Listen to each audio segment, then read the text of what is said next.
The federal government released its budget this week, and it contains plenty of big promises, not to mention plenty of spending.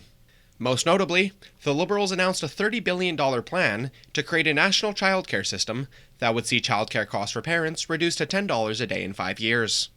Skeena Bulkley Valley MP and NDP caucus member Taylor Bachrach expressed mixed feelings about the budget. He's pleased to hear about the childcare program, but he wants to see the Liberals live up to their promise. There are so many people that are struggling to cover the cost of childcare, struggling with the lack of spaces for their children in the Northwest.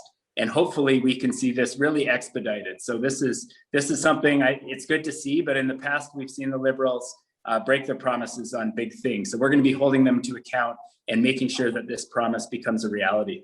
Bachrach also wondered why the budget didn't include any big investments towards a national Pharmacare program that could cover the cost of prescription drugs. The Liberals have promised it for over 20 years, and they promised it most recently in the 2019 budget, but now we see a real lack of follow-through and a lack of commitment in this most recent budget. The budget included an extension of the Canada Recovery Benefit Program, which provides financial support to people affected by the pandemic. However, Bachrach questioned why the government is reducing those weekly payments from $500 a week to $300 in July. Because right now we're in the third wave. There are a lot of provinces in Canada that are still really struggling with COVID.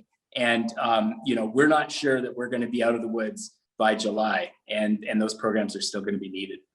One part of the budget that the Conservative Party has critiqued is its high level of spending.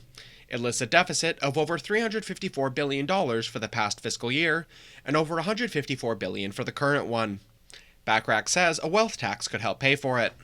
We don't think that ordinary working families should have to bear those costs. We think it's the wealthiest Canadians that should do their part and should be asked to pay their share.